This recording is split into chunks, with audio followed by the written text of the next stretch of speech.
नमस्कार साथियों, स्वागत है आप सभी को आपका अपना YouTube channel Ramesh study centre में। साथियों, आज हम लोग क्लास 12 चैप्टर नंबर 4 डिटर्मिनेंट का पूरा रिवीजन करने वाले हैं इस एक ही वीडियो में।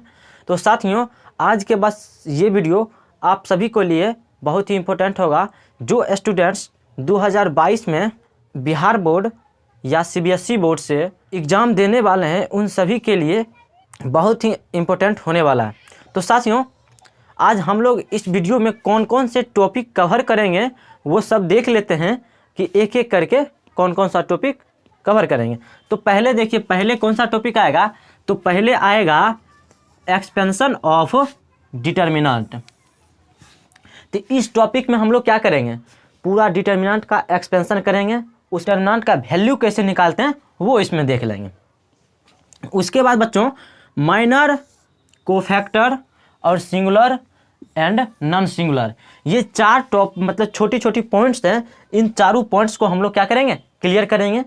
तब इसके बाद क्या करेंगे, यानी डिटर्मिनेंट का जितना भी प्रॉपर्टीज है, लगभग 15-16 प्रॉपर्टी हैं, ठीक है। तो 15-16 प्रॉपर्टी हैं, 15-16 प्रॉपर्टी को, तो 15-16 प्रॉपर्टी जो भी हैं उन सभी को क्या करेंगे, डिस्कशन कर लेंगे। और एक उसके जो भी एग्जाम्पल बनने वाले होंगे सभी पर एग्जाम्पल्स भी बनाएंगे, और जो भी ऑब्जेक्टिव तैयार होने वाले होंगे ऑब्जेक्टिव को भी तैयार करेंगे। तब देखिए बच्चों, उसके बाद डिटर्मिनेंट का एप्लीकेशन क्या है, कहाँ कहाँ इसका एप्लीकेशन है, वो सभी को देखेंगे। तो बच्चों, इसका एप्लीकेशन 4 जगह होता है। पहला, त्रिभुज का क्षेत्रफल निकालने में, इसी तरह और एक दो और भी यूज हैं, तो सभी को क्या करेंगे आज के इस वीडियो में हम लोग देख लेंगे। अब बच्चों, अगला क्या है, क्या देखिए, क्रेमर्स रूल। तो क्रेमर्स रूल को भी तो बता दिए कि इसमें एप्लीकेशन में तो इसका यूज आ जाएगा। तो क्रेमर्स रूल को भी बढ़िया से सीख लेंगे, जिस पर भी बोर्ड में एक ऑब्जेक्टिव आए या भी सब्जेक्टिव आए तो उसको हम लोग हल कर लेंगे, ठीक है। तो अब उसके बाद क्या करेंगे, solution of linear homogeneous equation by Cramer's rule. बच्चों, लीनियर इक्वेशन और होमोजीनियस इक्वेशन दोनों को सॉल्व करेंगे, वो भी क्रेमर्स रूल का प्रयोग करते हुए। तो इससे पहले हमको क्रेमर्स रूल सीखना पड़ेगा, तब जाकर इसका प्रयोग, क्रेमर्स रूल का प्रयोग होगा लीनियर इक्वेशन में या होमोजीनियस इक्वेशन, दोनों में होगा। तो दोनों को बारीकी से हम लोग सीख लेंगे। उसके बाद देखिए वो है एडजॉइंट ऑफ मैट्रिक्स। तो मैट्रिक्स का जो एडजॉइंट होगा उसका निकालेंगे, यानी इसको सहखंडज कहते हैं। तो सहखंडज को निकालेंगे, कैसे इसको ज्ञात करते हैं, पूरा प्रोसेस हम लोग सीखेंगे, फॉर्मूला भी देखेंगे, फॉर्मूला को याद भी कर लेंगे, ठीक है, जो कि ऑब्जेक्टिव में डायरेक्ट फॉर्मूला पूछ देता है। और बउआरे, इसका जो प्रॉपर्टी होगा, प्रॉपर्टी भी हम लोग देख लेंगे एक बार। प्रॉपर्टी को एक एक करके सभी प्रॉपर्टी देखेंगे और सभी को याद कर लेंगे, क्योंकि बोर्ड में ऑब्जेक्टिव में प्रॉपर्टी का यूज होगा और प्रॉपर्टी पूछ भी देगा। लेकिन इसी तरह CBSE के लिए भी इस प्रॉपर्टी मायने रखेगा, ठीक है। तो CBSE बच्चों के लिए भी बहुत इंपॉर्टेंट होगा आज का क्लास।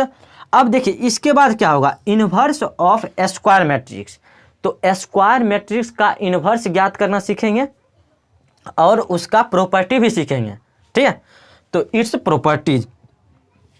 लास्ट में क्या करेंगे हम लोग, solution of linear equation, homogeneous equation, homogeneous equation और लीनियर इक्वेशन दोनों को सॉल्यूशन करना सीखेंगे, ज्ञात करना सीखेंगे। कैसे ज्ञात करते हैं, वो भी किस तरीका से, तो बाय मैट्रिक्स मेथड। तो मैट्रिक्स मेथड के अनुसार होमोजीनियस और लीनियर इक्वेशन का हल करेंगे।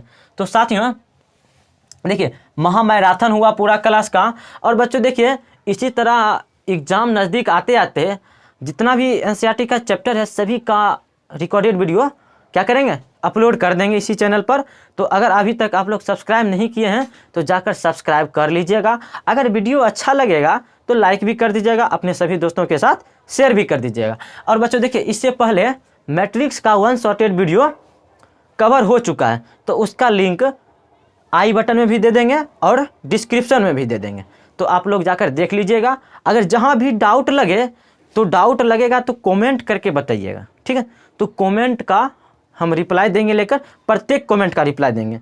और बाकी अगर मेरा टेलीग्राम लिंक ज्वाइन करना चाहते हैं तो उसका लिंक डिस्क्रिप्शन में मिल जाएगा, आप लोग टेलीग्राम का भी ज्वाइन कर लीजिएगा, ठीक है। तो आइए वीडियो को स्टार्ट करते हैं। आज का जो भी लेक्चर है उसको एक एक करके कवर करते हैं। साथियों स्टार्ट करते हैं डिटर्मिनेंट्स। तो डिटर्मिनेंट्स यानी सारणिक। Determinants is a number associated to a square matrix. कहने का मतलब जो सारणिक है वो एक वर्ग अवयव से संबंधित एक संख्या है। यानी कहने का मतलब ये हुआ कि जो मैट्रिक्स होता है, मैट्रिक्स को ही एक नंबर यानी पूरा उसका रिजल्ट निकालने के लिए डिटर्मिनेंट का यूज हम लोग करते हैं। तो वो रिजल्ट या तो नंबर हो सकता है या कोई एक्सप्रेशन, यानी कहने का मतलब कोई इक्वेशन हो सकता है। ठीक है, अब देखिए वही बताया। इसका दूसरा डिफिनेशन देखिए, every square matrix associated to a number और an expression is called determinant of matrix. ठीक, कहने का मतलब बस जो ऊपर इक्वेशन है सेम वही बात है। ठीक है, उसके बाद देखिए आगे क्या है, इट इज नंबर और एक्सप्रेशन। वो भी बात हम बता चुके हैं कि यह इससे जो रिजल्ट निकलेगा वो या तो नंबर होगा या फिर कोई एक्सप्रेशन होगा। ठीक है, अब देखिए बच्चों नोटेशन, तो if A equal to A I J N cross N be A square matrix then the determinant of A is denoted by determinant of A. यानी कहने का मतलब ए लगा देंगे और दोनों साइड एक खड़ा लाइन खींच देंगे। ठीक है, तब जाकर क्या होगा, इसको हम सूचित कर सकते हैं। और या फिर डेट यानी D E T dot A या फिर ए आई जे का डिटर्मिनेंट यानी कि दोनों साइड खड़ा लगा देंगे। ठीक है, तो ये हो जाएगा इसका नोटेशन, यानी सूचित किया जाता है। यदि A equal to A I J N cross N एक वर्ग अवयव है तो सारणिक ए को सूचित किया जाता है एन डिटर्मिनेंट ए या डिटर्मिनेंट ए या फिर ये। यानी कहने का मतलब ये और ये, यानी तीन तरीका से हम लोग सूचित कर सकते हैं। ठीक है, अगला देखिए क्या बताया, बोला नोट में जनरली यानी सामान्यतः सारणिक को डेल्टा या डी से सूचित किया जाता है। ठीक है, तो जनरली कहने का मतलब वो ऊपर बताया गया यानी ये और इसमें, तो जब मैट्रिक्स दिया रहेगा उसको हमको डिटर्मिनेंट में कन्वर्ट करना होगा, तब क्या करेंगे, ऐसा वाला साइन लगाएंगे, यानी कि दोनों साइड एक खड़ा लाइन लगा देंगे। ठीक है, इसको बच्चों मॉडुलस नहीं पढ़ना। ठीक है, मॉड ए नहीं पढ़ना, डिटर्मिनेंट ऑफ ए पढ़ना। ठीक है, और सिर्फ हमको डिटर्मिनेंट देगा तब हम या तो डी मानेंगे या त्रिभुज का सिंबल देंगे। तो ज़्यादातर हम लोग क्या करते हैं, त्रिभुज का सिंबल ही देते हैं। ठीक है, अब देखिए दूसरा नंबर नोट क्या कर, केवल वर्ग अवयव का ही डिटर्मिनेंट संभव है। यानी कि कहने का मतलब क्या हुआ कि जो वर्ग अवयव होगा उसी का ही डिटर्मिनेंट पॉसिबल है। ठीक है, इसका थोड़ा विस्तार देख लेते हैं, सारणिकों का विस्तार कैसे होता है। ठीक, तो बच्चों एक्सपेंशन ऑफ डिटर्मिनेंट यानी सारणिकों का विस्तार, तो साइन ऑफ ए आई जे। तो बच्चों यहाँ पर जो इसके अंदर का एलिमेंट जो होगा, जैसे यहाँ पर देखिए A11 A12 A21 A22, तो इसका जो एलिमेंट है तो इसका साइन क्या होगा, तो साइन हम लोग कैसे ज्ञात करेंगे, तो बच्चों क्या करेंगे, -1 का पावर i प्लस जे। तो i कौन होता है, i देखिए ये और j ये, तो बच्चों यहाँ ये और ये इन दोनों को जोड़ देंगे तो -1 का पावर हो जाएगा। -1 का पावर अगर स्क्वायर हुआ तो पॉजिटिव, क्यूब हुआ तो नेगेटिव, इसी फॉर्मेट में हम लोग तैयार करेंगे। ठीक है, तो देख लेंगे यहाँ पर जैसे हम लोग लिख सकते हैं क्या कि ए आई जे इक्वल टू -1 का पावर 2n, तब क्या होगा पॉजिटिव, और यहाँ ए आई जे इक्वल टू -1 का पावर 3n, तब होगा निगेटिव। ठीक है, अब देखिए यहाँ से हम लोग क्या किए, कैलकुलेट कर लिए और देख लिए कि ऐसा ऐसा आया। जहाँ देखिए यहाँ स्क्वायर है तो ये पॉजिटिव आया, क्यूब है तो निगेटिव आया, यहाँ भी देखिए क्यूब हुआ तो निगेटिव आया, स्क्वायर हुआ तो पॉजिटिव, स्क्वायर के टर्म में। ठीक है, अब साथियों sign of determinant of order 3×3, पीछे जो हम लोग देखे थे वो 2×2 का था, अब 3×3 का ऑर्डर हम लोग देख लेते हैं। ठीक है, अब बच्चों देखिए इसमें भी वही बात, अगर स्क्वायर होगा तो पॉजिटिव और क्यूब होगा तो नेगेटिव। तो स्क्वायर करने का मतलब जैसे इसका -1 का पावर 2 4 यानी ये वाला पूरा इवन टर्म होगा, तो इवन वाला में क्या करेंगे तो पॉजिटिव, और ऑड पावर होगा तो नेगेटिव। देखिए इस दोनों को जोड़ेंगे तो इवन आएगा, तो इवन यानी पॉजिटिव, इस दोनों को जोड़ेंगे तो ऑड तो नेगेटिव।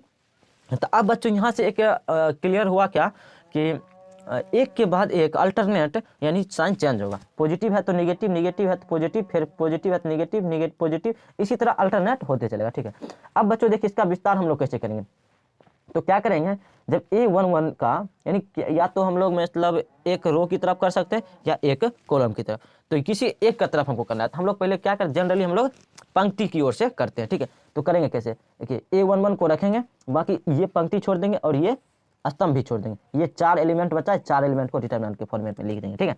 अब देखिए अगला, इसमें माइनस का साइन लगेगा तो माइनस का साइन लगा देंगे और A12, फिर क्या करेंगे, ये पूरा पंक्ति छोड़ देंगे और ये पूरा स्तंभ छोड़ देंगे, ये 2 और ये 2, यानी 4 एलिमेंट बचा, यहाँ लिख देंगे डिटरमिनेंट के फॉर्मेट में। अब देखिए यहाँ पर फिर ये इसका पावर क्या होगा, इवन होगा, तो यानी पॉजिटिव में होगा, तो पॉजिटिव में, और ये संख्या इसका एक्सप्रेशन लिख देंगे और देखिए ये पंक्ति छोड़ देंगे और ये स्तंभ छोड़ देंगे, बचा 4 एलिमेंट, 4 एलिमेंट यहाँ पर 4 एलिमेंट यहाँ पर लिख देंगे, ठीक है। अब बच्चों देखिए, यानी ये 2 क्रॉस 2 का बीच में आया एनिमेट्रिक्स, तो इसका विस्तार कैसे करते हैं, तो इसका क्या करते हैं, इसका विस्तार कैसे करते हैं, क्रॉस मल्टीप्लाई कर देते हैं और बीच में माइनस साइन लगा देते हैं। देखिए इसको साथ मल्टीप्लाई कर देंगे, कर दिए, बीच में माइनस का साइन लगा देंगे और इसको इसके साथ कर देंगे, ठीक है। यहाँ तक क्या हुआ, क्लियर हो गया। अब बच्चों क्या करते हैं, एक एग्जाम्पल हम लोग देख लेते हैं। तो एग्जाम्पल में क्या है, सारणिक इतना का मान निकालें, तो क्या करेंगे, पहले लेट कर लेंगे, डिटरमिनेंट का साइन दे देंगे। तो कौन सा डिटरमिनेंट बोले थे, कि त्रिभुज का सिंबल दे देंगे या फिर डी दे देंगे। तो हम लोग जनरली क्या बताए थे कि त्रिभुज का यूज करते, ठीक है। उसके बाद लिख देंगे ये। अब देखिए क्रॉस मल्टीप्लाई करेंगे तो 2 को 5 से करेंगे तो 5 दूना 10 और माइनस 4 तिया 12, यानी 4 तिया 12, हाँ, तो 10 माइनस 12 तो कितना हो जाएगा, -2 इसका आंसर हो जाएगा, ठीक है। एक और एग्जाम्पल लेकर ट्राई कर लेते हैं बच्चों, वो तो हुआ। और फिर अब ये करते हैं, देखिए sine theta cos theta minus cos theta sine theta, इस फॉर्मेट में पूरा है, ठीक है। तो इसका आंसर क्या हो जाएगा, इसको भी क्या करेंगे, क्रॉस मल्टीप्लाई करेंगे तो साइन स्क्वायर थीटा, उसके बाद एक माइनस होगा, ठीक है। और इस दोनों को मल्टीप्लाई करेंगे तो minus cos square theta, minus minus plus हो जाएगा, तो sine square theta plus cos square theta equal to 1, तो 1 इसका आंसर हो जाएगा, ठीक है। अब बच्चों एक मैट्रिक्स है, उसको हम लोग देख लेते हैं, सिंगुलर मैट्रिक्स क्या कहता है, इसका हिंदी क्या होता है, अव्युत्क्रमणीय अवयव क्या कहता है, ये स्क्वायर मैट्रिक्स। तो पहले बता दिया कि जो भी मैट्रिक्स होगा वो स्क्वायर होना चाहिए, ठीक, पहला कंडीशन। दूसरा क्या है, तब उसको सिंगुलर कहेंगे जब उसका डिटरमिनेंट 0 होगा, यानी कोई अवयव रहेगा स्क्वायर अवयव, उसका अगर डिटरमिनेंट हम लोग निकालें, अगर 0 हो गया तब वह सिंगुलर मैट्रिक्स हो जाएगा, ठीक है। जैसे कि इसको देखिए 6 पंचे 30 और 10 तिया 30, यानी 30 में 30 जाएगा 0, यानी कहने का मतलब ये जो है वो एक सिंगुलर मैट्रिक्स है, ठीक है। अब साथियों नॉन सिंगुलर मैट्रिक्स, तो देखिए सिंगुलर था तो जस्ट उसका अपोजिट क्या होगा, नॉन सिंगुलर, तो वो था अव्युत्क्रमणीय, ये है व्युत्क्रमणीय, यानी ये जो अवयव है ये व्युत्क्रमणीय यानी इन्वर्टिबल मैट्रिक्स हो सकता है, ठीक है।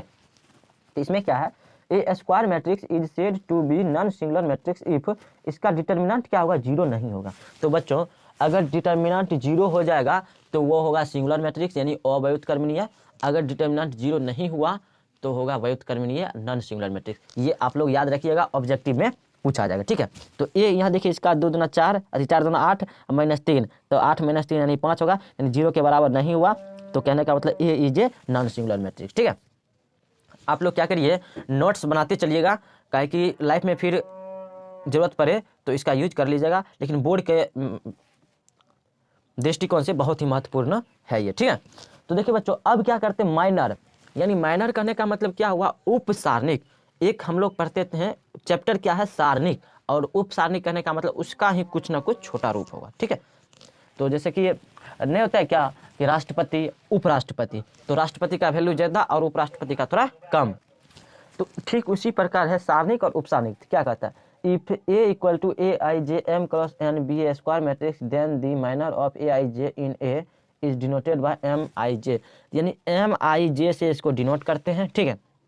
And it is the determinant of the sub matrix of N obtained by leaving of ith row and jth column of M, ठीक।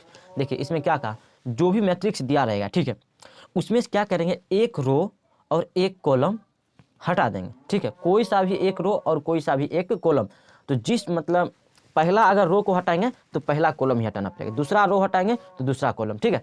तो उसी प्रकार क्या होगा, तब जाकर वो जो नया मैट्रिक्स फॉर्मेट में आएगा वो बनेगा मेरा क्या, उपसारणिक बनेगा, ठीक है, यानी उपसारणिक, ठीक है। तो किसी सारणिक के अवयव AIJ के पंक्ति तथा स्तंभ को हटाने के बाद प्राप्त एक कम क्रम का सारणिक अवयव AIJ का उपसारणिक कहलाता है, ठीक है। इसे MIJ से सूचित करते हैं, यहाँ तक कोई दिक्कत नहीं। अब देखिए A इक्वल टू इतना दिया हुआ है, ठीक है। अब इसका क्या कहेगा कि बच्चों इस मतलब एलिमेंट का, इस अवयव का आप क्या निकालिए, उपसारणिक निकालिए। तो क्या करेंगे, ये लाइन छोड़ देंगे और ये भी लाइन छोड़ देंगे, ठीक है। बाकी ये 4 एलिमेंट लिख देंगे, यही इसका उपसारणिक हो जाएगा। जैसे 1, अब ये A11 है तो इसको क्या करेंगे, M11 से सूचित करेंगे। इसी तरह अगर बच्चों M12 यानी कहने का मतलब A12 का अगर कहा तो M12, और बाकी ये पूरा छोड़ देंगे, ये भी छोड़ देंगे, ये और ये लिख देंगे। इसी तरह क्या करिएगा आप लोग, सभी को एक लाइन से एक एक करके 9 अवयव है तो 9 का निकाल लीजिएगा, ठीक है। अब बच्चों को फैक्टर यानी सहखंड, तो देखिए ये क्या है, यानी जो वो उपसारणिक निकाले उसी में माइनस प्लस का ही बस एक अंतर है, ठीक है। तो उस माइनस प्लस को का अंतर के लिए क्या करते हैं, -1 का पावर क्या करेंगे, i प्लस जे, बस वही इवन प्लस ऑड वाला टर्म चलेगा, ठीक है। तो i यानी कभी इवन होगा कभी ऑड होगा, ठीक है। जब दोनों का योग करके इवन या ऑड आएगा तो उसी से इसका यानी कि कोफैक्टर निकल जाएगा, ठीक है। तो if a equal to A I J m cross n be A square matrix then the factor of A I J in A is denoted by C I J and it is defined as, just देखिए same उसी प्रकार है, ठीक है। इसी का हिंदी परिभाषा है, आप लोग क्या करिएगा एक बार पढ़ लीजिएगा, ठीक है। अब देखिए इसको एग्जाम्पल लेकर हम लोग एक सॉल्व कर लेते हैं, ठीक है। देखिए ये क्या हुआ, ये इसका जनरल फॉर्म हुआ, ठीक है, जो भी मैट्रिक्स का डिटरमिनेंट का होता है, ठीक। अब कहते हैं let C I J is a cofactor at A I J in A. देखिए बच्चों C11 यानी कहने का मतलब इस टर्म का निकलना, तो इसका पहले माइनर देखते थे, माइनर क्या निकला था, तो माइनर यानी कि उपसारणिक ये हटा दिए थे, ये भी हटा दिए, 4 एलिमेंट लिख दिए, 4 एलिमेंट यहाँ भी लिख दिए A2, ठीक है। देखिए तो उपसारणिक यहाँ निकल गया, ठीक है। अब इसमें क्या करेंगे, यानी माइनस प्लस वाला टर्म लगाएं, तो -1 का पावर i प्लस जे, यानी i भी 1 है और j भी 1 है, तो 1 + 1 2 होगा, और 2 का यानी -1 का पावर स्क्वायर यानी +1 हो जाएगा। तो यानी कहने का मतलब जो उपसारणिक निकला सेम वही उपसारणिक होगा, ठीक है। इसमें देखिए 1 + 2 करेंगे तो ये क्यूब हो जाएगा, तो -1 का क्यूब माइनस हो जाएगा, -1 हो जाएगा, तो यहाँ इस उपसारणिक में क्या होगा, माइनस का साइन लग जाएगा, ठीक है बच्चों। तो इसी तरह आप लोग 9 अवयव है, 9 का क्या करिएगा, कोफैक्टर निकाल लीजिएगा, ठीक। तो अब हम लोग क्या करते हैं, अब प्रॉपर्टी पर देखते हैं इसको, ठीक है। तो डिटरमिनेंट का प्रॉपर्टी क्या कहता है, देखिए कहता है कि पहला प्रॉपर्टी, सारणी की पंक्तियों को संगत स्तंभों में बदलने पर सारणी का मान नहीं बदलता। यानी कहने का मतलब ये मैट्रिक्स ए का सारणी करिए, ठीक है, बराबर होगा मैट्रिक्स ए के ट्रांसपोज का सारणी, तो इतना कहने का मतलब इसका मान हुआ। देखिए यहाँ जो रो था वो अगला में कॉलम कर देंगे, फिर भी मान दोनों का समान ही रहेगा, यही हुआ इसका प्रॉपर्टी फर्स्ट। देखिए भाई प्रॉपर्टी सेकंड क्या कहता है बुआ, देखिए प्रॉपर्टी बोला कि a इंटू बी का आप डिटरमिनेंट निकालिएगा तो बराबर है कि आप a का डिटरमिनेंट निकाल लीजिए और b का निकाल कर मल्टीप्लाई कर दीजिए, ठीक है। तो अगला प्रॉपर्टी हम लोग क्या करते हैं देख लेते हैं एक बार। तो प्रॉपर्टी 3 क्या हुआ कि जो हम a था, ठीक है, उसका पावर n करके डिटरमिनेंट निकालिए, ठीक है, या फिर a का डिटरमिनेंट निकाल लीजिए और तब पूरा का पावर n कर दीजिए, तो बउआ दोनों क्या होगा, समान ही होगा, ठीक है। अब देखिए अब प्रॉपर्टी नंबर 4 क्या कहता है, तो 4 भी हम लोग देख लेते हैं, जब एक एक करके सब देख ही रहे हैं तो 4 को भी देख लेते हैं। तो क्या कहा, इफ एनी 2 रोज और कॉलम, कहने का यदि किसी 2 पंक्तियों या स्तंभों को ए ऑफ ए डिटरमिनेंट भी इंटरचेंज्ड, तो किसी डिटरमिनेंट में इंटरचेंज करेंगे तो then the value of the determinant is changed by -n। देखिए हम आपको समझाते हैं, ठीक है, अब टेंशन बिल्कुल भी नहीं लीजिएगा, क्या कि हम हैं तो सब है, ठीक है। तो सारणी की किन्हीं 2 पंक्तियों या स्तंभों को आपस में बदलने पर उनके मान वही रहते हैं परंतु चिन्ह बदल जाते हैं। यहाँ से आपको क्लियर हो गया, ठीक है। अब देखिए यहाँ देखते क्या है कि जैसे कि ये डिटरमिनेंट दिया हुआ है, जैसे इसका पंक्ति ये है, स्तंभ ये है, पंक्ति जो भी है, ठीक है। तो अब देखिए ये पंक्ति को क्या करेंगे, उठाकर यहाँ कर देंगे और इसको उठाकर ऊपर कर देंगे, तब हमको जो नया पंक्ति बनेगा, नया सारणिक बनेगा, तो वो क्या बनेगा, वो बनेगा माइनस साइन के साथ। और देखिए यहाँ बना भी है, ठीक है। इसमें क्या किए, रो चेंज किए। अगला इसी में देख लेते हैं कि एक स्तंभ को हम बदल के देखते हैं। देखिए ये स्तंभ है, इसको यहाँ कर देंगे और इसको यहाँ कर देंगे, तो जो नया सारणिक बनेगा उसमें माइनस लग जाएगा, यहाँ तक समझने में किसी को कोई परेशानी नहीं। तो बच्चों आगे हम लोग 5वां प्रॉपर्टी देखते हैं। क्या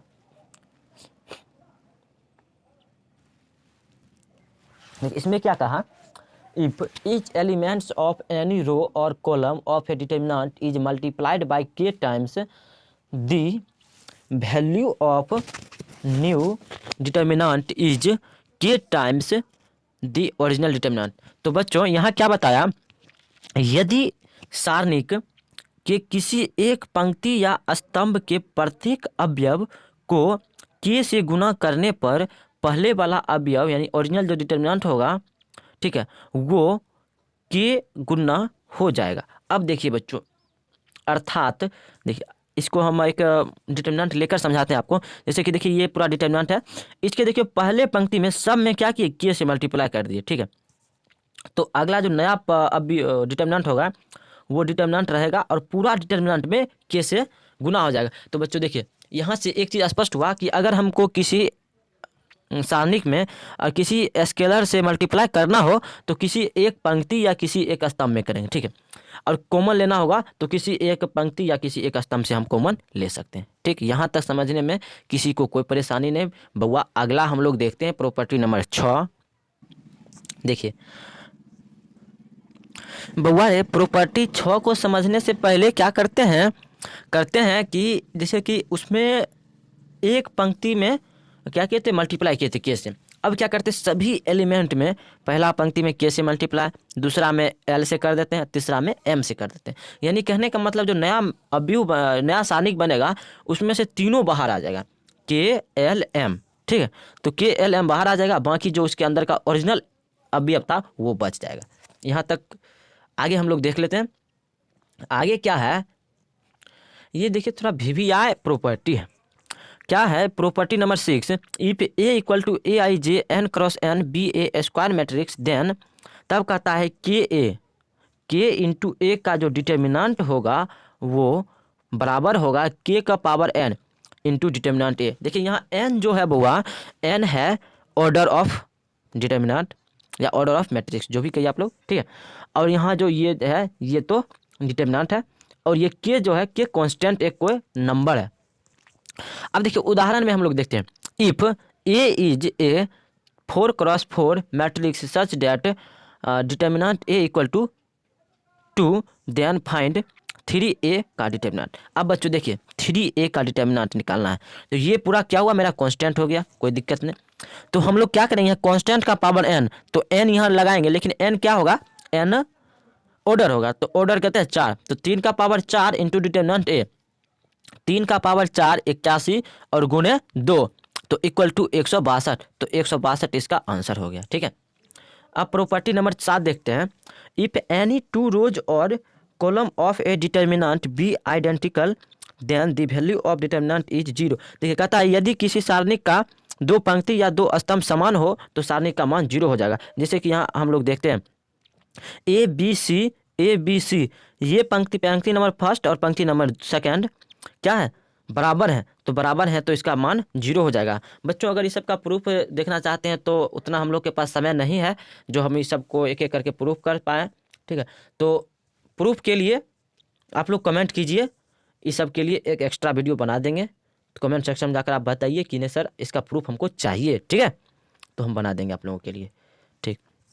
तो देखिए property number 8, if any 2 rows और column of A determinant be proportional then the value of determinant is 0। यदि किसी सारणिक के कोई 2 पंक्ति या स्तंभ समानुपाती हो तो सारणिक का मान 0 होगा। इतना तक भी आप लोग समझ गए क्या, यानी जस्ट वही बात है। देखिए पिछला प्रॉपर्टी से मुझे पता है कि के हम बाहर ले सकते हैं, तो के जब बाहर ले लेंगे तो क्या बनेगा, ये पंक्ति और ये पंक्ति समान हो जाएगा, जो ही समान हुआ तो ऊपर वाला प्रॉपर्टी से 0 हो जाएगा, ठीक है। तो यहाँ तक समझने में हुआ कोई परेशानी नहीं, आगे देखते हैं हम लोग। देखिए property number 9, if each elements of any row और column of A determinant is multiplied by K and then adding to or subtracting from corresponding elements of another row or column then the value of determinant is remain same। अब देखिए इसका कहने का मतलब क्या हुआ, देखिए ये मेरा ओरिजिनल डिटर्मिनेंट है, ठीक है। इसमें एक बार क्या कहता है कि जैसे कि ये वाला पूरा पहला पंक्ति है, ठीक है, तो पहला पंक्ति को रहने दीजिए और दूसरा पंक्ति में क्या कीजिए, के से क्या करिए, मल्टीप्लाई करके पहला पंक्ति में जोड़ दीजिए, और तब जाकर जो डिटर्मिनेंट बनेगा वो डिटर्मिनेंट का वैल्यू फिर से वही डिटर्मिनेंट के बराबर हो जाएगा। आप लोग समझे? नहीं समझे तो फिर एक बार हम लोग समझाते हैं। देखिए यहाँ जैसे ये पंक्ति ये है, ठीक है। अब देखिए यहाँ से हम लोग क्या कर सकते हैं, एक प्रॉपर्टी है कि ये सबको अलग अलग हम लिख सकते हैं, तो अलग अलग लिखेंगे तो ये पूरा उसी तरह का A1 A2 A3 ऐसे मिल जाएगा, ठीक। अब यहाँ से क्या बनेगा, ये वाला पूरा बनेगा K A2, ठीक, उसका A2 A3। तो बच्चों यहाँ से जब हम कॉमन ले लेंगे K को तो बचेगा A2, यहाँ भी A2, यहाँ B2, यहाँ B2, C2 C2, यानी कहने का मतलब दो पंक्ति समान हो जाएगा। जो दो पंक्ति समान होगा तो डिटर्मिनेंट का वैल्यू 0 हो जाएगा, 0 होगा तो बाकी ये बच ही जाएगा, अकेला बच जाएगा।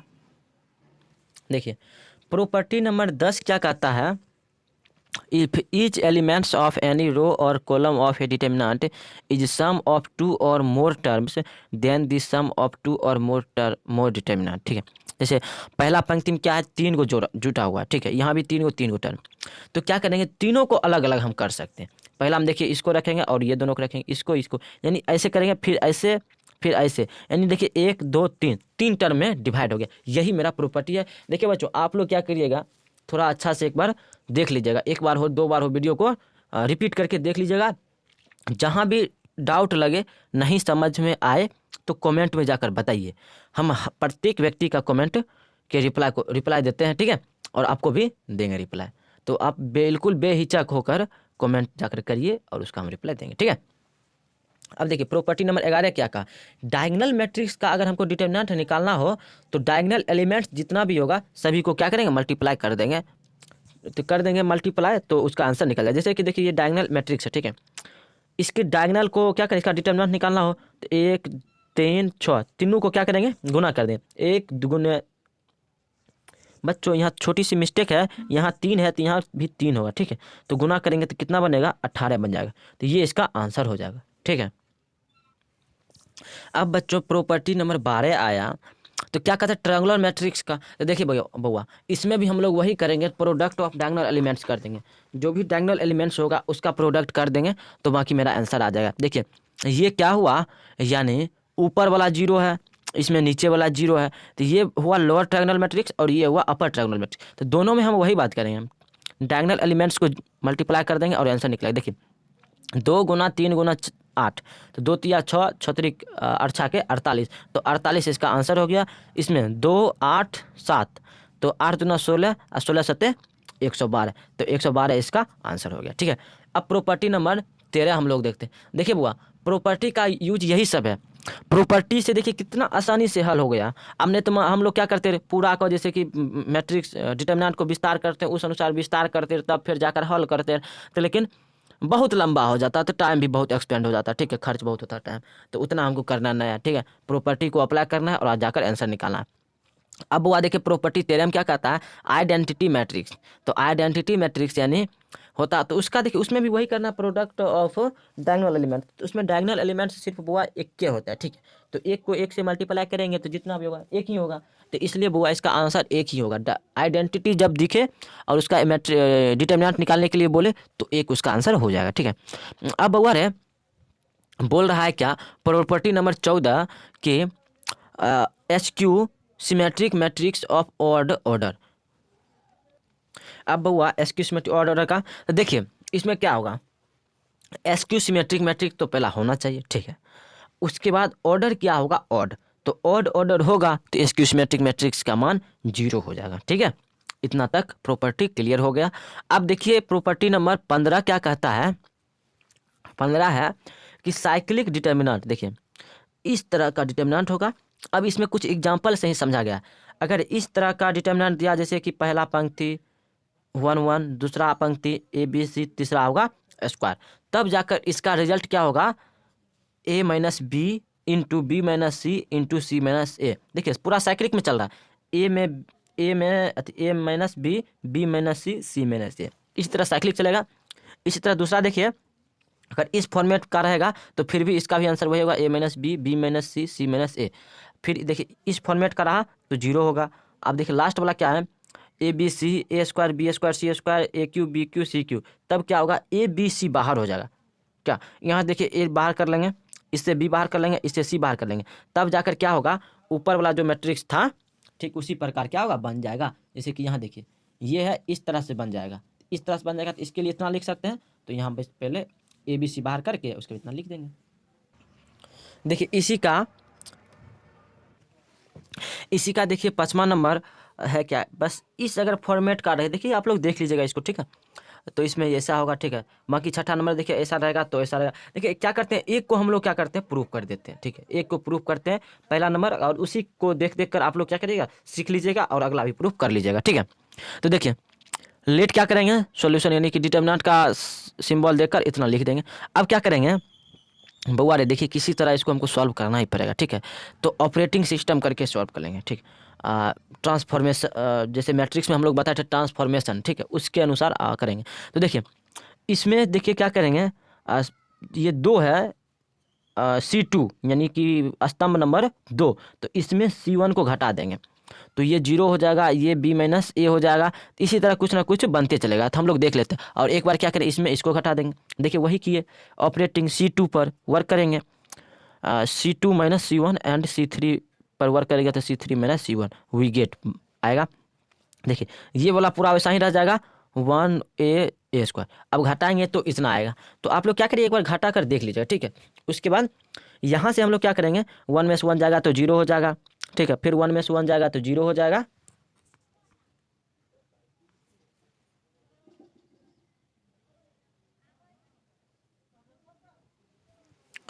ठीक है। तो आप लोग देख लीजिएगा इसको कैसे कैसे हुआ है, तो यहाँ अपना हो जाएगा, ठीक है। अब देखिए अब इतना करने के बाद क्या हुआ, अब तीनों में से क्या करेंगे B माइनस ए हम कॉमन ले लेंगे, इस तीनों में से इसमें से क्या करेंगे C माइनस ए कॉमन ले लेंगे। तो वही देखिए अगला स्टेप हम लोग कॉमन ले लिए, तो कॉमन ले लेंगे तो ये तो वैसा ही रहेगा। हाँ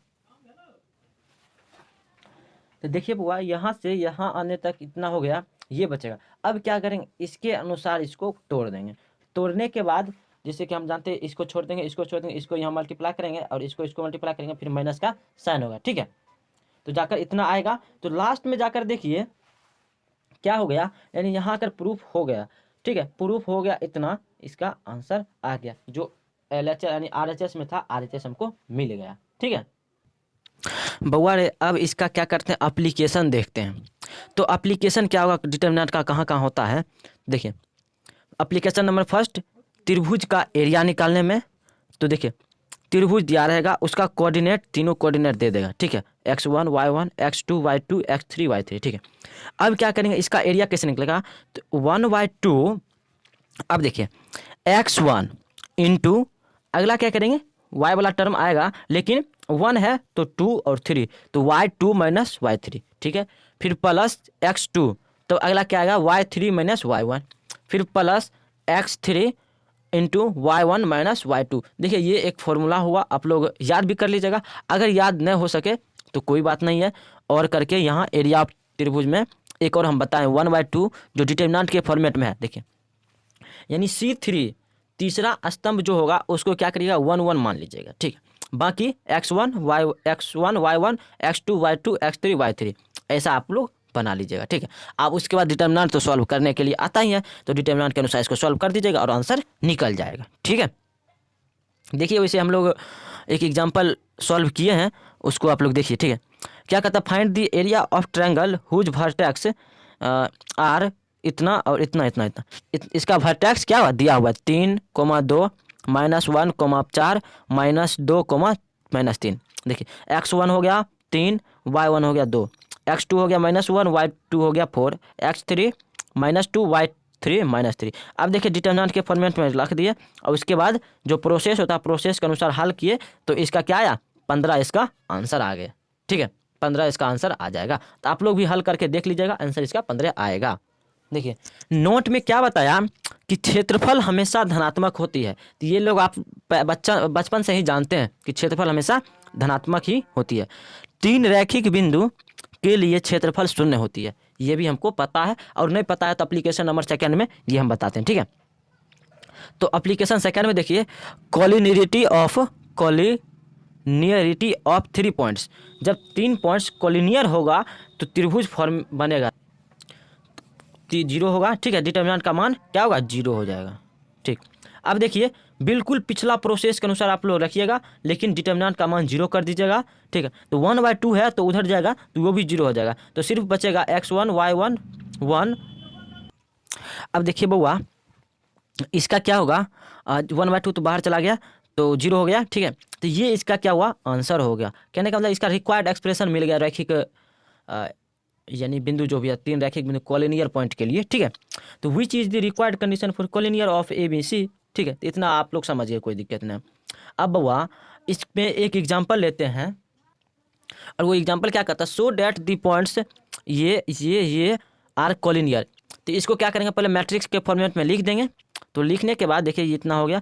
अब क्या करेंगे, इस पर वर्क करेंगे, तो वर्क करेंगे तो C1 पर क्या करते हैं, C2 को जोड़ देते हैं, तो जोड़ दिए, तो जोड़ने के बाद क्या बना, A + B + C A + B + तीनों में यही बन गया। तो तीनों में जब सेम है तो हम बाहर कॉमन ले सकते हैं, ठीक है। तो कॉमन ले लिए, तो कॉमन ले लिए तो C1 और C3 क्या हुआ, समान हो गया, आइडेंटिकल हो गया। तो आइडेंटिकल जो ही हुआ तो इसका मान 0 हो जाएगा। तो 0 हुआ तो यानी कहने का मतलब कोलिनियर प्रूव हो गया।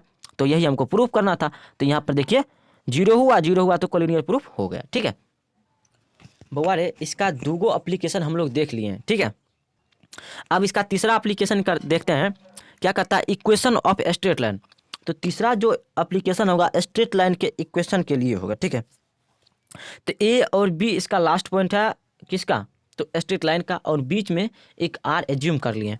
तो अब क्या करना है, इसके लिए हमको रिजल्ट तैयार करना है कि रिजल्ट क्या बनेगा। देखिए R, A, B R collinear, जब एक लाइन पर है तो एक ही रेखा पर तीनों बिंदु है तो कोलिनियर होगा ही, बिल्कुल करेक्ट है, ठीक है।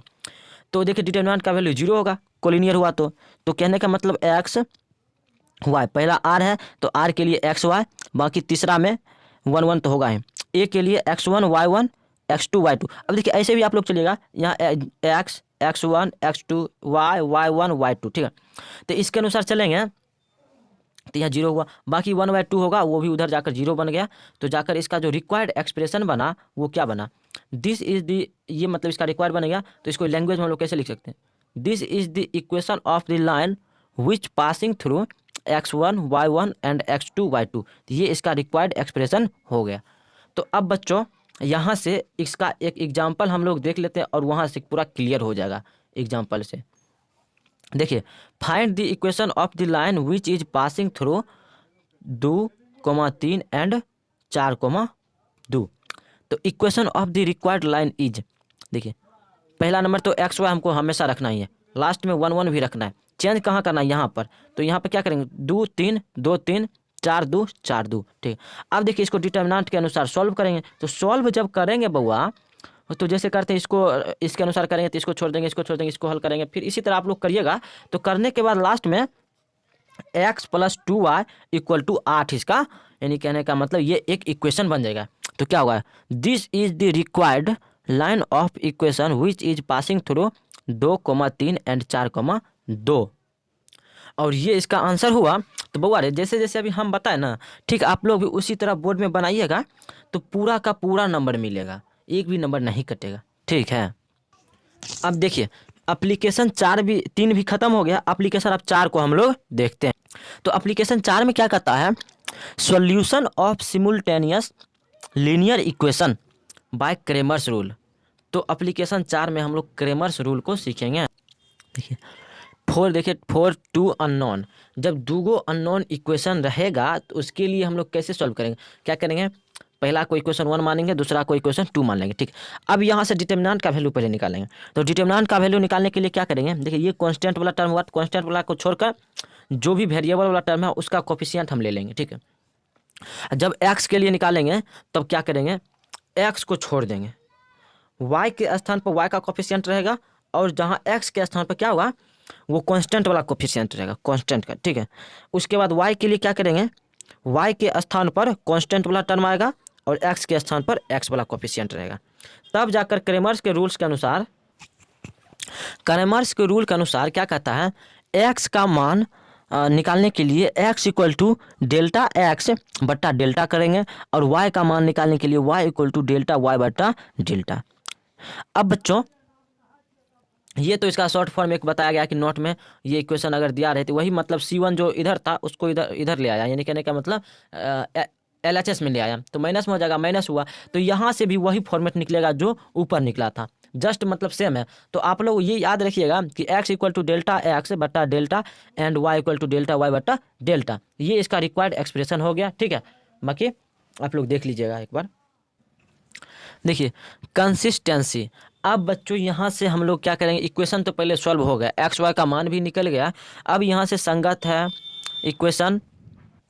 देखिए कंसिस्टेंसी, तो अब क्या करेंगे, संगत है असंगत है विरोधी अविरोधी सब हम लोग यहाँ से देख लेंगे। देखिए पहला नंबर कंसिस्टेंसी दो भाग में बटा, कंसिस्टेंट और इनकंसिस्टेंट, इसका हिंदी हुआ अविरोधी या संगत, या इसका हुआ असंगत या विरोधी। अब देखिए कंसिस्टेंट भी दो भाग में बटा, पहला नंबर यूनिक सॉल्यूशन, दूसरा इनफाइनाइट सॉल्यूशन, और द्वितीय हल या फिर अनंत हल।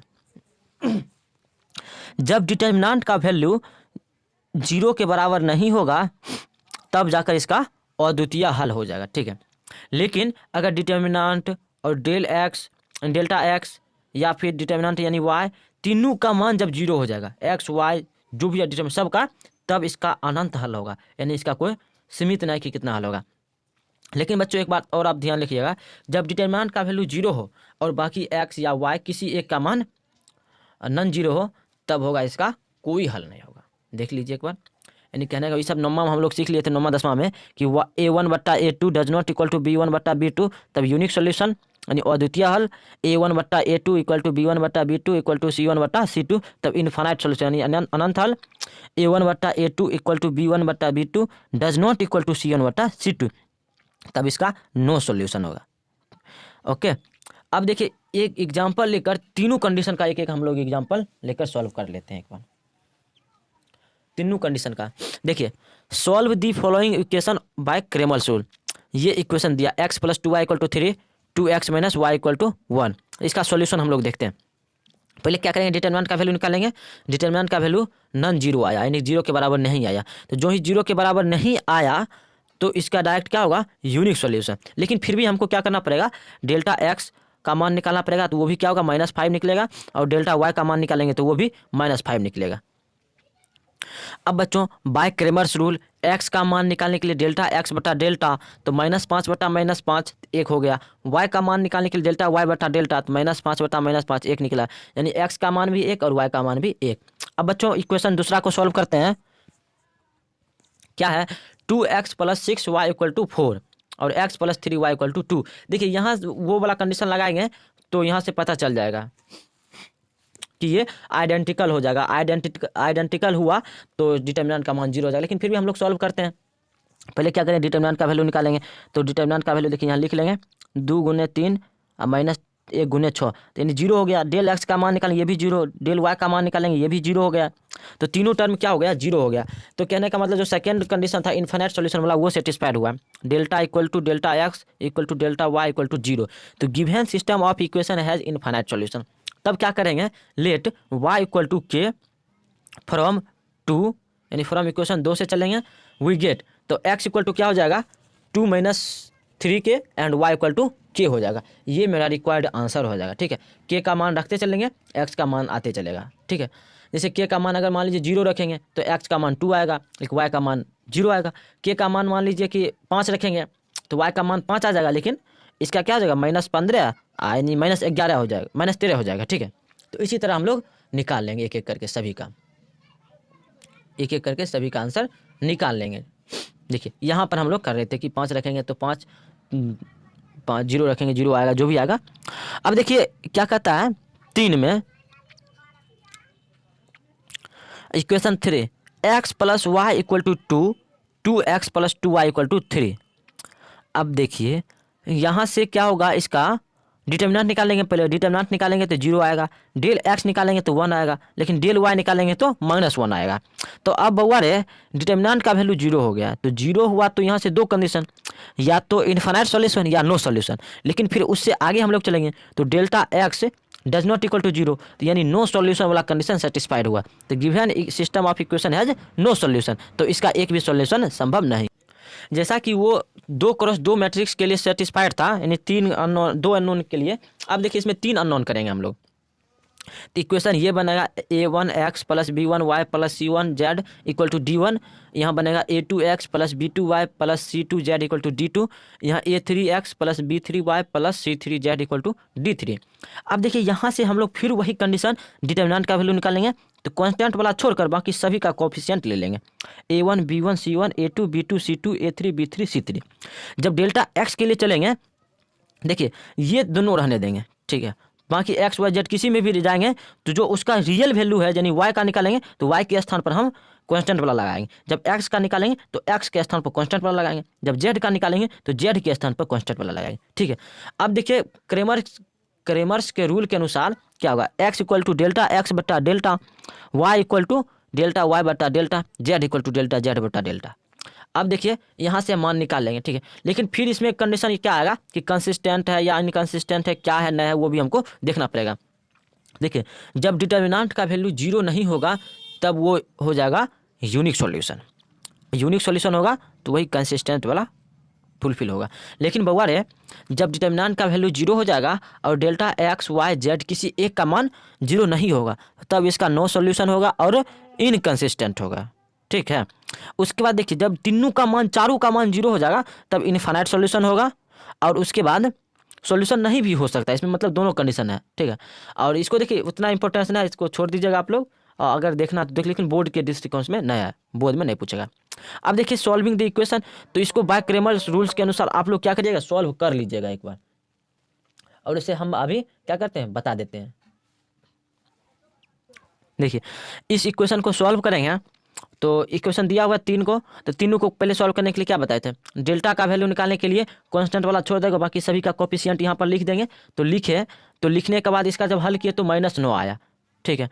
अब देखिए बच्चों अगला हम क्या करेंगे, तो जब डेल्टा एक्स के लिए हम निकालेंगे तो एक्स के लिए जब निकालेंगे तब क्या होगा,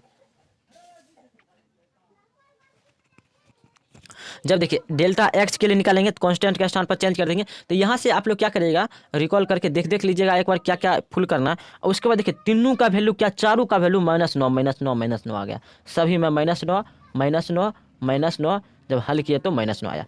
अब देखिए यहाँ से पहला नंबर तो हो गया कि डिटर्मिनेंट का वैल्यू 0 नहीं हुआ, तो 0 नहीं हुआ तो गिवन इक्वेशन हैज 1 सॉल्यूशन, तो केवल एक सॉल्यूशन है यानी वो अद्वितीय होगा। तो x का मान भी कुछ एक ही आएगा, y का भी एक ही आएगा, यानी तीनों का मान सेम आएगा। तो देखिए x equal to delta x बटा डेल्टा, तो -9 बटा -9 इक्वल टू 1। y का मान डेल्टा y बटा डेल्टा -9 बटा -9 तो होगा 1। डेल्टा z बराबर डेल्टा z बटा डेल्टा इक्वल टू -9 बटा -9 यानी इक्वल टू 1। तो x equal to 1, y equal to 1 और z इक्वल टू भी 1, तीनों का मान सेम आ गया। यहाँ तक बच्चा क्लियर हो गया, तो आगे भी कोशिश यही रहेगा कि क्लियर हो जाएगा।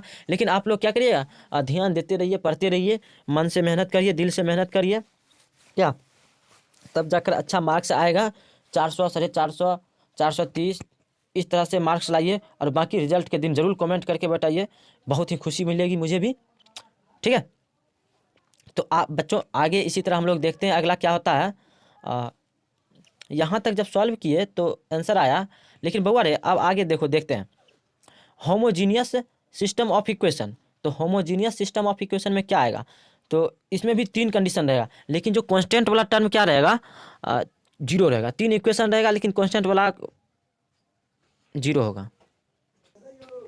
देखिए होमोजीनियस सिस्टम ऑफ इक्वेशन, तो कांस्टेंट वाला सब टर्म क्या होगा, 0 हो जाएगा। तब इसका सॉल्यूशन कैसे होगा वो भी हम लोग देख लेते हैं एक बार।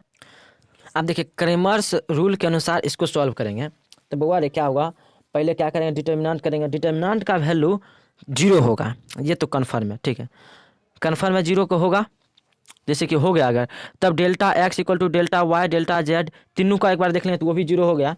तब क्या करेंगे, if delta equal to 0 then, तो एक्स वाई जेड तीनों का मान 0 हो जाएगा, और सॉल्यूशन क्या होगा, ट्राइवियल सॉल्यूशन होगा, यानी 0 सॉल्यूशन, इसका सबका मान 0 हो जाएगा।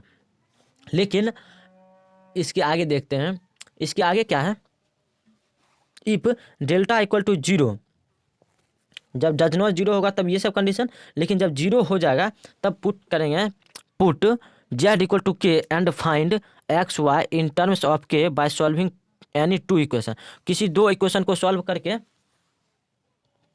किसी दो इक्वेशन को सॉल्व करके इसको हल कर लेंगे और यहाँ से non trivial equation, infinite, non zero, इन तीनों में से कोई कंडीशन फॉलो होगा।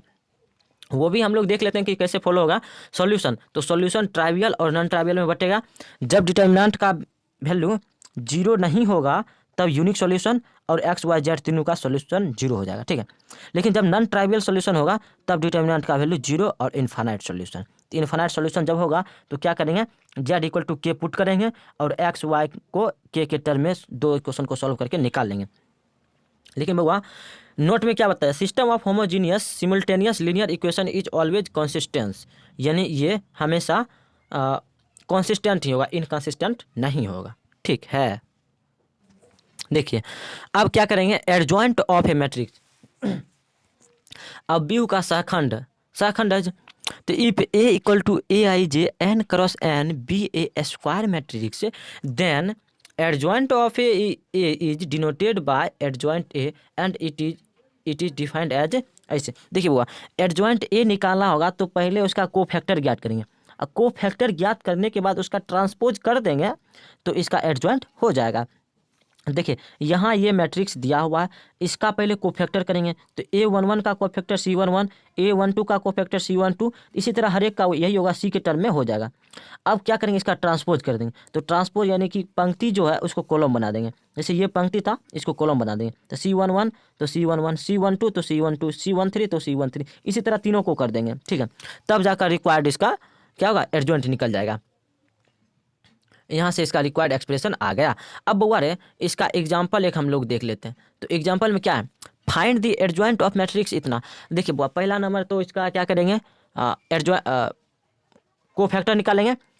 तो A let A equal to A I, let A equal to इतना मैट्रिक्स हो गया। उसके बाद let C I J is a cofactor of A I J in A. तो C11 का क्या होगा, तो C11 का जब हम कोफैक्टर निकालेंगे तो इसको छोड़ देंगे, इसको छोड़ डी होगा। लेकिन इसका जब और देखेंगे पावर, तो पावर हो जाएगा इवेन, पावर इवेन होगा तो साइन पॉजिटिव हो जाएगा, इसमें पावर ऑड होगा तो साइन नेगेटिव होगा। लेकिन देखिए C12 तो कोफैक्टर निकालना आप लोग को पिछले वीडियो में हम लोग सिखा दिए हैं, पीछे कुछ देर पहले सीखे हैं, ठीक है। तो क्या करिएगा, वहाँ से सीख लीजिएगा और बाकी लास्ट में जाकर ट्रांसपोज कर देगा तो इसका आंसर आ जाएगा, ठीक है। अब देखिए सिंपल सा हम बताते हैं कि अगर 2x2 का मैट्रिक्स रहे तो क्या करिए, इस दोनों टर्म को डायगोनल एलिमेंट्स जो भी है उसको बदल दीजिए, यानी ए के स्थान पर डी को और डी के स्थान पर ए को, बाकी ये दोनों में माइनस लगा दीजिए, ये इसका करेक्ट आंसर हो जाएगा। अब देखिए properties of adjoint of a matrix, यानी इसका प्रॉपर्टी देखिए, जीरो का एडजॉइंट जीरो हो जाएगा, ए ट्रांसपोज का एडजॉइंट तो पूरा मैट्रिक्स को ट्रांसपोज कर ले थी, एडजॉइंट निकाल लीजिए, उसके बाद पूरा का ट्रांसपोज कर दीजिए। एडजॉइंट ए इंटू बी का एडजॉइंट निकालने के लिए अलग अलग करेंगे, लेकिन पहले बी का एडजॉइंट निकालेंगे तब फिर ए का एडजॉइंट निकालेंगे। उसके बाद देखें ए बी सी अगर तीनों कंडीशन है तो फिर उल्टा ही चलेगा इसमें, adjoint of A B C. तो ए बी सी का एडजॉइंट निकालने के लिए तो पहले सी का एडजॉइंट निकालिए, फिर मल्टीप्लाई बी का एडजॉइंट निकालिए, फिर मल्टीप्लाई ए का एडजॉइंट निकालिए। उसके बाद सिमेट्रिक मैट्रिक्स का अगर एडजॉइंट निकालना हो तो वो सिमेट्रिक ही आएगा, ठीक है। उसके बाद ए का पावर एन का एडजॉइंट निकालना हो तो क्या करिए, जो मैट्रिक्स दिया उसका एडजॉइंट आप निकाल लीजिए और तब उसका पावर एन कर दीजिए। यहाँ तक प्रॉपर्टी क्लियर हुआ। अगला प्रॉपर्टी हम लोग देख, तो बउआ रे अब देखिए एसक्यू सिमेट्रिक मैट्रिक्स का अगर एडजॉइंट निकालना कहा तब देखिए कोई ज़रूरी नहीं है कि वो एसक्यू सिमेट्रिक ही आएगा, ठीक है, आ भी सकता है नहीं भी आ सकता, लेकिन जनरली नहीं आएगा। अब देखिए डायगोनल मैट्रिक्स का अगर एडजॉइंट निकालने के लिए बोले तो डायगोनल मैट्रिक्स नहीं आएगा। स्केलर मैट्रिक्स का एडजॉइंट निकालने के लिए बोले तो स्केलर मैट्रिक्स नहीं आएगा। आइडेंटिटी का निकालने के लिए बोले तो आइडेंटिटी ही आएगा। अब देखिए कोई कांस्टेंट के इंटू ए का जब एडजॉइंट निकालेंगे तब क्या करेंगे, के का पावर n-1 कर देंगे, यानी n ऑर्डर हो जाएगा और उसके बाद ए का एडजॉइंट निकाल देंगे। देखिए के यहाँ स्केलर हो जाएगा और n ऑर्डर ऑफ मैट्रिक्स हो जाएगा। लेकिन बच्चों जब a इंटू एडजॉइंट ए तो बराबर हो सकता है एडजॉइंट ए इंटू ए, फिर उसके बराबर होगा determinant of A into identity matrix, तीनों क्या होगा बराबर होगा। इसको आप लोग याद रखिएगा, बढ़िया से काम आएगा आगे चलकर। लेकिन उससे भी ज़्यादा इंपॉर्टेंट ये है कि ए का एडजॉइंट निकाल के फिर उसका डिटर्मिनेंट निकालेंगे तो हम डायरेक्ट डिटर्मिनेंट निकाल कर पावर में क्या करें, ऑर्डर में एक घटा देंगे तो काम बन जाएगा, इसका पावर है। तो जैसे ये हुआ डिटर्मिनेंट का पावर n-1। अब देखिए प्रॉपर्टी अगला क्या है, बस इसी का अगला प्रॉपर्टी है ए का एडजॉइंट निकाल के, अब फिर से पूरा का जब एडजॉइंट निकालेंगे तो वो बराबर होगा डिटर्मिनेंट ऑफ ए का पावर n-2 इंटू ए। तो यहाँ तक क्लियर हो गया। उसके बाद देखिए इसी का अगला फॉर्मेट क्या है, जब पूरा का जब जैसे एडजॉइंट ए का एडजॉइंट निकालेंगे तब होल का एडजॉइंट निकालेंगे, फिर उसका डिटर्मिनेंट निकालेंगे, तब क्या करेंगे डिटर्मिनेंट का पावर n-1 का होल स्क्वायर। ठीक है, यहाँ तक क्लियर हुआ। अब देखिए अगला क्या है, देखिए inverse of a square matrix. तो देखिए if be A square matrix then A is said to be invertible if there exist a square B such that A B equal to B A equal to I. देखिए here B is called inverse of A and it is written as A inverse equal to B. यहाँ तक कोई दिक्कत नहीं, ये सब समझने में कोई परेशानी नहीं। ये लेकिन आप लोग क्या करिए, याद रखिए A B equal to B A equal to I. देखिए सिमिलरली क्या हो सकता है, A is also inverse of B, तो B inverse equal to A. अब देखिए यहाँ से आया A B equal to B A equal to I equal to क्या पूरा implies that A inverse equal to B and B inverse equal to A. अब बच्चों यहाँ से क्या करेंगे, देखिए ए into A inverse equal to A inverse into A equal to I, ये पूरा टर्म। अब इसको हम लोग प्रूफ करते हैं, कैसे प्रूफ होगा देखिए प्रूफ। अब देखिए यहाँ से क्या हुआ, ये देखिए बुआ कि एक रिजल्ट बन गया। रिजल्ट कैसे बन गया, तो देखिए यहाँ बी का मान कैसे हुआ ए इन्वर्स, तो बी के एक स्थान पर ए इन्वर्स रख देंगे, यहाँ भी ए इन्वर्स रख देंगे, तो वही जाकर मेरा रिजल्ट ये बना है। ठीक है, तो ये भी इंपॉर्टेंट है, आप लोग याद रखिएगा, कोई दिक्कत नहीं है, ज़्यादा सोचने की ज़रूरत नहीं है, ये सब बस छोटी छोटी बातें हैं। हाँ छोटी छोटी बात याद रखिएगा, बड़ी बात खुद समझ में आ जाएगा। तो ए इक्वल टू बी इन्वर्स, तो क्या करेंगे दोनों बी के स्थान पर ए इन्वर्स रख देंगे, तो बी के स्थान पर ए इन्वर्स रखेंगे तो ए इन्वर्स का होल इन्वर्स तो हो जाएगा ए, तो हो जाएगा तो ए इन्वर्स का होल इन्वर्स इक्वल टू ए, यानी ये क्या हुआ मेरा रिक्वायर्ड एक्सप्रेशन हुआ। देखिए finding inverse of square matrix. अब स्क्वायर मैट्रिक्स का इन्वर्स हम लोग कैसे ज्ञात करेंगे, तो वी हैव, हम लोगों के पास है क्या, तो A into adjoint of A equal to determinant of A into I. देखिए ये एडजॉइंट के प्रॉपर्टी से आया। अब इसमें क्या करेंगे, इसमें on pre multiplying by A inverse we get. देखिए मल्टीप्लाई करने के बाद देखिए हमको रिजल्ट से मतलब उतना हमको देखने की जरूरत नहीं है, ये आप लोग देख लीजिएगा उसे। तो देखिए यहाँ से ए इन्वर्स क्या निकल के आया, 1 upon determinant of A into adjoint of A, ये मेरा रिक्वायर्ड एक्सप्रेशन हुआ, ये इसका रिक्वायर्ड एक्सप्रेशन हुआ। यहाँ से जाकर रिजल्ट क्लियर हुआ।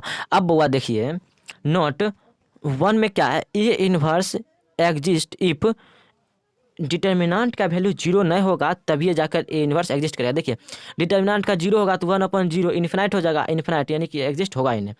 That is only non singular matrix के लिए इन्वर्टिबल पॉसिबल है। ठीक है, अब दूसरा में क्या है, inverse of a square matrix is unique, तो ये यूनिक होगा ही। अब देखिए स्टेप फॉर फाइंडिंग इन्वर्स, तो इन्वर्स निकालने का स्टेप क्या क्या है, देखिए स्टेप क्या है, स्टेप नंबर फर्स्ट पहले ज्ञात करेंगे डिटर्मिनेंट ए ज्ञात करेंगे। दूसरा स्टेप में देखेंगे कि अगर 0 के बराबर है तब तो काम गया, तब तो इसका इन्वर्स नहीं निकलेगा। लेकिन 0 के बराबर अगर नहीं है तब जाकर एडजॉइंट ज्ञात करेंगे, ए एडजॉइंट। ठीक है, और तब ये फॉर्मूला लगाकर क्या करेंगे, ए इन्वर्स ज्ञात कर लेंगे। आइए एक एग्जाम्पल से हम लोग क्या करते हैं, सीखते हैं। क्या, find the inverse of following, A equal to इतना दिया हुआ है, तो यहाँ से पहले डिटर्मिनेंट ज्ञात किए तो 0 इसका नहीं आया, 0 के बराबर नहीं आया, तो 0 के बराबर जब नहीं आया तब ए इज इन्वर्टिबल, तब ए इन्वर्टिबल मैट्रिक्स होगा। अब एडजॉइंट ज्ञात करेंगे, एडजॉइंट ज्ञात करने के लिए 2x2 में क्या बताए थे आपको कि इस दोनों को चेंज कर दीजिए, यानी कि 2 के स्थान पर 4, 4 के स्थान पर 2 तो कर दिए, और इस दोनों में माइनस लगा दीजिए, तो माइनस लगा दिए। बाकी देखिए इसका फॉर्मूला क्या है, A inverse equal to 1 upon determinant A, उसके बाद इंटू एडजॉइंट ऑफ ए, तो 1/5 यानी 5 इसका निकला, तो 1/5 इंटू ये पूरा, बाकी ये इसका आंसर हो गया। देखिए properties of inverse of matrix, only one non singular matrix is invertible. देखिए प्रॉपर्टीज का दूसरा नंबर क्या है, inverse of a matrix is unique. बाकी देखिए ये प्रॉपर्टी तो अभी हम पीछे देख लिए हैं। ठीक है, ये भी पीछे देख चुके हैं बुआ। अब देखिए क्या कहता है, ए इंटू बी का अगर होल इन्वर्स ज्ञात करना हो तो पहले बी इन्वर्स ज्ञात करेंगे, तब जाकर ए इन्वर्स ज्ञात करेंगे और दोनों को मल्टीप्लाई करेंगे। इसी तरह तीन कंडीशन में भी होगा, ए बी सी का होल इन्वर्स ज्ञात करना हो तो A inverse into B inverse into A inverse. ठीक है, अब देखिए ए का पावर एन पूरा का इन्वर्स ज्ञात करना हो तो ए इन्वर्स इन का पावर एन हो जाएगा। अब वह ए ट्रांसपोज का होल इन्वर्स ज्ञात करना है, तब ए इन्वर्स का ट्रांसपोज हो जाएगा। ए इन्वर्स का एडजॉइंट ज्ञात करना है तो ए का एडजॉइंट ज्ञात कर लेंगे और तब उसका इन्वर्स ज्ञात करेंगे। अब बउआ रे यहाँ ए इन्वर्स का डिटर्मिनेंट ज्ञात करेंगे तो बराबर होगा 1/, क्या होगा, डिटर्मिनेंट ए। देखिए अगला क्या है, अगला है कि के इंटू ए का इन्वर्स, तो के इन्वर्स इंटू ए इन्वर्स, के होगा स्केलर।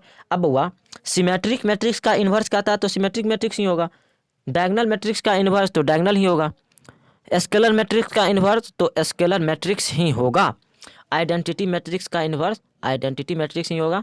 एडजॉइंट ए का जब एडजॉइंट निकालेंगे तब जाकर होगा, ये वैसे बुआ रे हम पीछे एडजॉइंट के प्रॉपर्टी में बता चुके हैं। अब बुआ देखिए अगला क्या कहता है, आगे है solution of system of linear equation matrix method से।